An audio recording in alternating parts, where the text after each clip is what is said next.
finished strong. Game 2. Pick this up late, very late. 30 seconds to go. Raptors down 5. We can't score.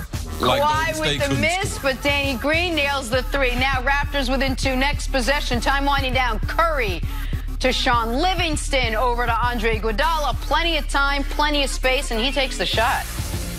Warriors win at 109-104, but not without a couple of big injuries that we will get to. But first, here's Steph Curry after the win. The whole fourth quarter, they were playing some janky defense, just trying to send bodies to me everywhere. And our whole roster just took advantage of it. Like, over the course of the game, that's kind of disrespectful to leave Andre Iguodala open like that. You know, with the game on the line, he's made big shots like that before, and he got it done tonight. Well, we weren't disrespecting anybody. We were up guarding hard, and we put 2 on Steph, and he almost threw it right to Kawhi, right? Pretty good defense. I really didn't see where Iggy came from. He came up, Livingston found him, and he knocked down a shot, big shot. Did you want to see the ball in his hands in that situation compared to anybody else on the floor? No, we wanted to see it in our hands. We wanted to get a steal. Nick, let's talk about that last possession. What did you make of it? Andre having the ball and then using it to... Well, I mean, listen. To get the last playoff. If the Warriors win this series, that will be the play they show, the first play they show when Andre Iguodala is inducted into the Naismith Hall of Fame. And if they win this series, he'll have 4 championships. He'll have a Finals MVP. He'll have some amazing moments that probably get him into the Hall, despite the fact he's only been to 1 All-Star game. This is not a good shot. This is not what the coach wanted. This is a vintage no-no-yes moment. This was bad by Toronto initially. Toronto, after Danny Green hits that 3, they want to trap Steph, force anyone other than Steph to have the ball. So as soon as someone other than Steph has the ball, they can foul him. Because one of the reasons... Go for the steal first, and if you don't get a steal, then foul immediately. Then foul, but try not to foul Steph, because Steph is as close of a sure thing as we have in the NBA to 2 automatic points from the line. And Steph touched the ball, but then it went to Draymond, and then to Livingston, and then back to Draymond, and then to Steph, then to Livingston, then to Iggy. You had 5 opportunities to foul someone that was not Steph Curry. The Raptors, right in front of the bench, blew them all, and that is then what allowed Iguodala to have the ball. I didn't think he should have shot at C. I thought he should have held the ball, let them come out and foul him. If he is going to shoot, wait a lot longer to where even if it's missed, as long as you hit the rim, Toronto's not going to have real time to do something even with the timeout. I don't think it was the right play. But it doesn't matter if it's the wrong play if you make it. This is one of those instances where the result is all that matters. You can play the result. And because he made it, doesn't matter. It was 13 of his last 14 threes had missed. That this was not the play they wanted. It ended up He hadn't made a 3 since the 2nd round. Well, he'd made 1. Going into last night, he hadn't made a 3 since the 2nd round. He was 1 of his last 13 going into that shot right there. But he made it.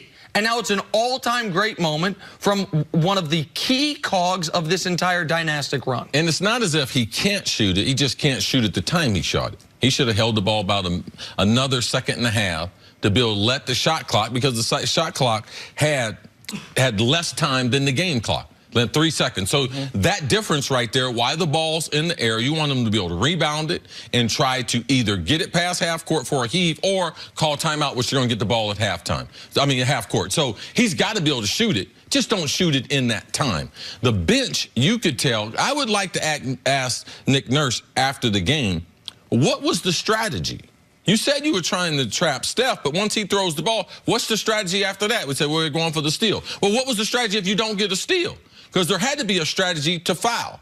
You're down by 2. At that point in the game, you have to be able to foul and just don't foul Steph Curry. So I felt as if they made a couple of mistakes, especially when Livingston got the ball by their bench. You could see the coaches on the bench telling the Raptors to foul. But the body language of the Raptors players, there was a disconnect between what the coaches wanted and what the players did. They were not showing the urgency going after Livingston. Certainly no urgency going after Iguodala when he had time to set and shoot. That's why he could have waited. No one's running at him.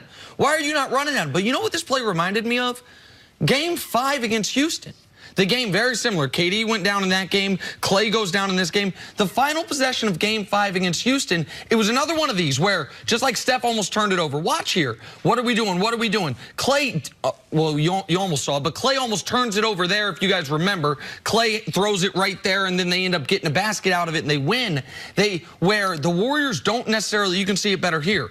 Just like they almost turned it over on the Steph pass, watch this pass by Klay, where it's like, how does that not get turned over? Just like Kawhi almost stole the Steph pass. Very fortunate. Right, and they end up getting a basket almost against their own doing that ices the game. Both key moments in this run, both after an injury, and both you kind of don't understand how the other team didn't take advantage of the moment, but they didn't. And that's where the Raptors, for the first time in a while, looked like a young team, looked like a team new to this moment. Big storyline last night, the loss of Klay Thompson. He left with about 8 minutes left with a hamstring. He's going to have an MRI later today. Kevon Looney went down with what appeared to be a chest contusion of some sort. Slow start for Steph Curry, all leading up to what you would think would be a Warriors loss. But the Warriors won. How'd they do it, C? They got 100 games playoff experience in this 5-year run. Their role players know what their role is, so the coaching staff and the guys that they play with have empowered them so they're able to play. They still have guys that have made all-stars and have played in a lot of big games. This is a good veteran basketball team. So I think that one of the most overvalued things in the NBA right now are the young players. And, oh, let's wait on the young players.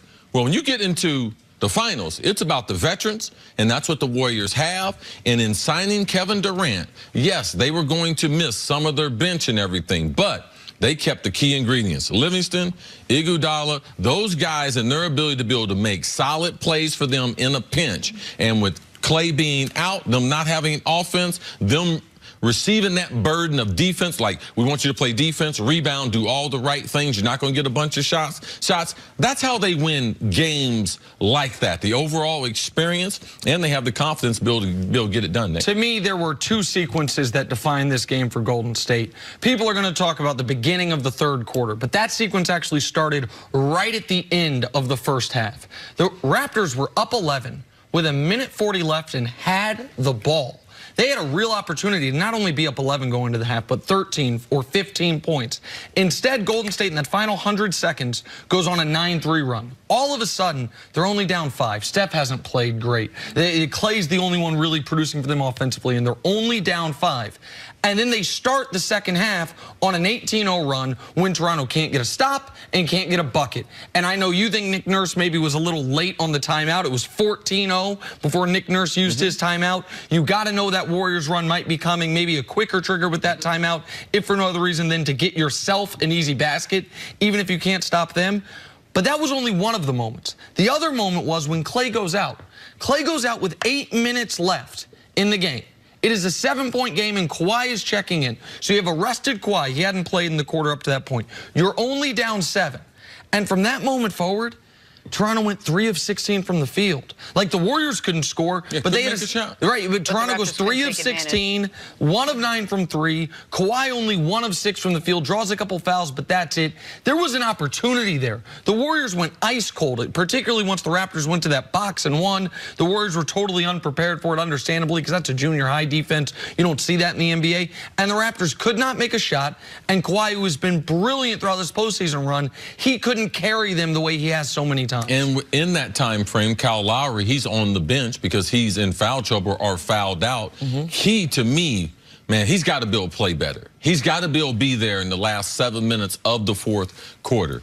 Last game, 6 fouls, fouls out. The last game against Milwaukee, 5 fouls in that one. The game before that, 5 fouls. Last 3 games, your point guard has 16 fouls. Now, we talked about Steph, the other series where he was getting into foul trouble. The unnecessary fouls in the backcourt. Clumsy fouls by Steph. Kyle Lowry's doing the same thing. His last foul on Boogie Cousins. Boogie's at least 90 feet away from the bucket, and he's reaching in, trying to steal the basketball from your team captain. You have to get better minutes, and he can't get into foul trouble the way he's been in foul trouble game 1 and 2 now. And the Warriors, as they have so often in these 5 years, in the biggest spots, the guys that you would say are 9th or 10th or 11th men somehow come up big for them. That's what you're talking about, the championship experience. They got 15 second-half points on just 9 shots from Cook and Bogut.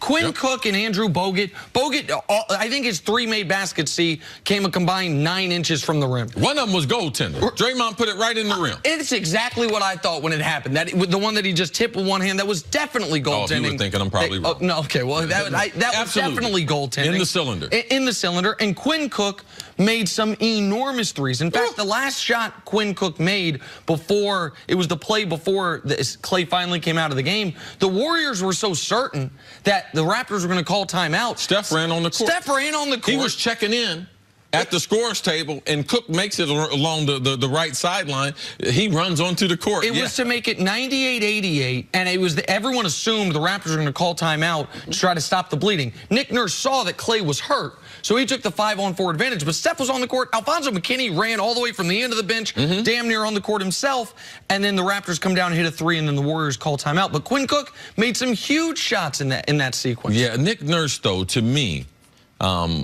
I thought he made a great adjustment when he goes to the box and one, thinking that Klay was going to be hurt. And he's got to be able to express to these Raptors, we can't give up 20 free throws, because they only gave up 109 points 2 games in a row. And typically, you're going to be able to hang in there with that. But 2 games in a row, they've made over 20 free throws. That led to the victory. And then the big change last night was Steve Kerr starting Boogie Cousins and getting some good production both ends of the court. I think he was happy with that decision. Boogie was really great. And to go from 8 minutes to 28 minutes, to start, to hold his own defensively, picked up 2 fouls instantly, was not good in that very first rotation that he was in. Kerr stuck with him, then he had to stick with him because Looney got hurt.